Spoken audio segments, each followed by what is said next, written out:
Hello and welcome you all to beat the street. आज हम बात करने वाले हैं आईआरएफसी के बारे में, इंडियन रेलवे फाइनेंस कॉरपोरेशन के बारे में। जी हाँ, जिसका अभी लेटेस्ट आईपीओ आया है। उनका एक फंड रेजिंग प्लान अभी लॉन्च किया गया है, वो बॉन्ड से पैसा उठाने वाले हैं। पूरा आईआरएफसी को समझेंगे, आईआरएफसी की स्ट्रक्चर क्या है, और साथ ही साथ बताएंगे कि अगर आप इसमें इन्वेस्टेड हैं या आपने पैसा लगाने की सोच रहे हैं तो ये आपको कितना रिटर्न दे सकती है। बॉन्ड से पैसा उठाने से इसके शेयर प्राइस पे क्या इंपैक्ट आ सकता है, और आने वाले टाइम में इस कंपनी किस तरीके की है और आपको इसमें घुसना चाहिए नहीं घुसना चाहिए, आपके लिए बनी है या नहीं बनी है। अगर चैनल पर पहली बार आए हैं तो पहले चैनल को सब्सक्राइब करें ताकि आपको इस तरीके की अपडेट्स मिल सके। और बाकी आज हम एक्सप्लेन करने वाले आईआरएफसी इन डिटेल। तो सबसे पहले शुरुआत करते हैं, what is the work of IRFC. तो इंडियन रेलवे फाइनेंस कॉरपोरेशन, जैसा नाम से ही समझ में आता है कि ये फंडिंग करती है इंडिया की जो रेलवे कंपनीज़ हैं, आईआरसीटीसी और इन सब जो रेलवे के लिए जो जहाँ जहाँ पे भी पैसे की ज़रूरत पड़ती है वहाँ पर ये कंपनी है वो फंडिंग करती है। ये मार्केट से पैसा उठाती है या वेंचर कैपिटल से पैसा उठाती है और यूज़ करती है उसको देने के लिए। और मतलब कुल मिला के स्ट्रक्चर कुछ ऐसा है कि फंड्स हाउसेज से यहाँ से पैसा उठाना और इंडियन रेलवे को देना, फिर वहाँ से वापस पैसा लेना और एक परसेंटेज मार्जिन रखना और वापस चुकाना लोगों को। तो इस तरीके का कुछ स्ट्रक्चर है। अब आ जाते हैं कंपनी का जो लेटेस्ट फंड रेजिंग प्लान है उसके बारे में। तो कंपनी का प्लान है कि वो एटलीस्ट $750 मिलियन उठाने वाली है। एन अमाउंट दैट में be increase depending on the investor response. Investor किस तरीके से इस पर रिस्पॉन्स देते हैं। मार्केट में जो ओपनिंग हुई थी वो थोड़ी सी नेगेटिव ओपनिंग हुई थी, क्योंकि मार्केट सेंटिमेंट्स इस तरीके के थे, बजट के चलते और बाकी दूसरे सेंटिमेंट्स के चलते। बट आईआरएफसी का अगर आप एक इन्वेस्टर बनना चाहते हैं या आप सोचते हैं कि अगर आपने एक एफडी करा रखी है, मान लो कि आपने बैंक में 6% की एफडी करा रखी है, 4% की, 7% की एफडी करा रखी है, तो IRFC is a good option for those who is already having an FD but they want to invest in the share market. तो IRFC is a better position rather than going for FD, क्योंकि IRFC उससे ज़्यादा return देगा, क्योंकि the percentage of the margin they maintain is much higher than FD amount.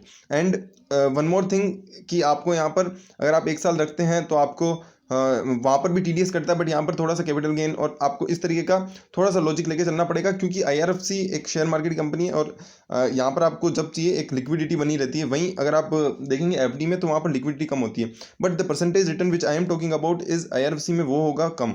मतलब आप मान सकते हैं 10 से 12% से ज़्यादा यहाँ पर रिटर्न की आप एक्सपेक्टेशन रख भी नहीं सकते, क्योंकि कंपनी का जो मार्जिन है उतना परसेंटेज ही उतना ही है। मतलब कंपनी काम ही इतने पे लेवल पे करती है, तो इससे ज़्यादा शेयर प्राइस में भी इम्पैक्ट देखने को नहीं मिल सकता है। थोड़ा आपको देखने को मिलेगा, क्योंकि कंपनी का जो फाइनेंसिंग मॉडल है वो इंडियन रेलवे है, और इंडियन रेलवे में ग्रोथ होती हुई दिखेगी तो शेयर प्राइस में इम्पैक्ट दिखेगा। बट ओवरऑल अगर हम बात करें कंपनी की प्रॉफिटेबिलिटी की, तो कंपनी इतना ही कमाती है, तो कंपनी का पोटेंशियल है, बट कंपनी का जो परसेंटेज रिटर्न है वो सेम है। तो आपको यहाँ पर ज़्यादा आप अगर एफडी वाले बंदे हैं तो आप कर सकते हैं, बट आप अगर ट्रेडर हैं या आप अगर ऐसे इन्वेस्टर हैं जो 20% से राजी होता है या 25% उसको रिटर्न चाहिए, तो IRFC is not for you. तो आप पहले वीडियो को समझें, एंड तक देखें, तो आपको पूरा बात समझ में आएगी कि किस तरीके से मैं आपको ये बता रहा हूँ। आईआरएफसी के जो बॉन्ड होंगे जो अभी वो रिलीज़ करने वाले हैं वो होंगे 10 ईयर्स और 30 ईयर मेच्योरिटी वाले। और इसमें इंडिकेटिव प्राइसेस जो उन्होंने सेट किए वो है 170 और 230 बेसिस पॉइंट्स मार्कअप के ऊपर। वहीं which will be added to the respective US treasury benchmarks के ऊपर 170 और 230 बेसिस पॉइंट्स ऐड करके जो पूरी रेट निकल के आएगी वो यहाँ पर इंडिकेटिव प्राइस गाइडेंस यहाँ बताया जा रहा है। 2 सीरीज होगी, 10 ईयर, 30 ईयर। इसके बाद बता देते हैं कि bond proceeds are likely to be used fund project along with the other business purpose.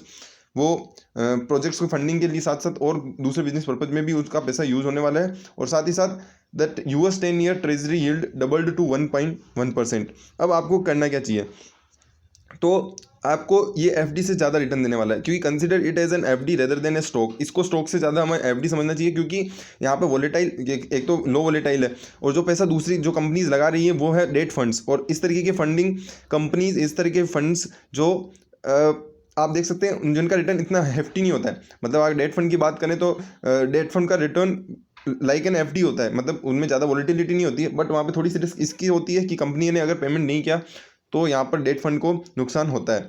तो अगर हम बात करें लॉन्ग टर्म इन्वेस्टर हैं आप और आप सोच रहे हैं कि बजाय एफडी के अगर हम लगाना चाहते हैं तो आप इसमें आराम से लगा सकते हैं, कोई दिक्कत नहीं है। पोस्ट फंड रेजिंग वैल्यूएशन बात करें तो 0.94, अगर 25 रुपये पे होता है, वहीं 26 रुपये पे होता है तो 0.98।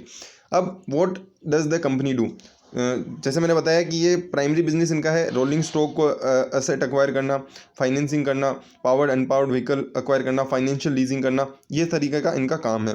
Can do all work for railway except electrification, they can do all the work for railways except electrification के अलावा ये सारा काम और फंडिंग करते हैं। मार्केट की बोरोइंग एंड ऑन रिसोर्सेज से बोरोइंग लेके आईआरएफसी को government of India decide its spread और margin and IRFC give all the capex loan to Indian railways और सब्सिडरीज। तो इंडियन रेलवेज और उनकी सब्सिडरी के जहाँ जहाँ पर भी रेट की रिक्वायरमेंट होती है ये वहाँ पर जाके उनको फंडिंग देती है। अब बात करें हम AUM ब्रेकअप की, तो लीज रिसीवेबल इनका होता है करीबन 50-55% की इनकी जो इनकम होती है वो आती है लीज रिसीवेबल से।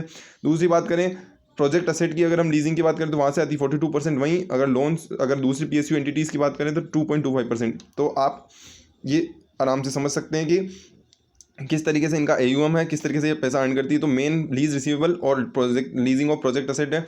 तो यहाँ पर इतना आपको हमेशा मान के चलना चाहिए इतना रिटर्न बनने की संभावना होती भी नहीं, पॉसिबिलिटी नहीं है, क्योंकि इनका हमेशा एक फिक्स मार्जिन होता है जिस पे ये काम करते हैं। अब आ जाते हैं कि शॉर्ट एनालिसिस करें, तो उससे पहले मैं बता दूं कि क्योंकि नेगेटिव खुला था, बट अगर आपको आपकी प्राइस मिल जाती है, आप अगर 5-7% या 5-6% का अगर रिटर्न मिल भी रहा है तो आपको निकल जाना चाहिए। क्योंकि स्टॉक में अगर आप वॉलेटाइल बंदे हैं या आप सोचते हैं कि आपको अच्छा खासा रिटर्न चाहिए, तो अब ये स्टॉक आपके लिए नहीं है। सबसे पहली बात, अगर आप बुरा लगे तो भी ये स्टॉक आपके लिए नहीं है, आप इससे निकल जाएं, दूसरे स्टॉक में इन्वेस्ट करें जो आपको अच्छा खासा रिटर्न दे सकता है। बट अब आ जाते हैं कंपनी की कुछ स्ट्रेंथ, वीकनेस, अपॉर्चुनिटी और थ्रेट के बारे में। तो स्ट्रेंथ की बात करें तो स्ट्रेटेजिक रोल है फाइनेंशियल इंडियन रेलवे को फाइनेंस करने में, जो कि एक ग्रोइंग स्टेज पे है।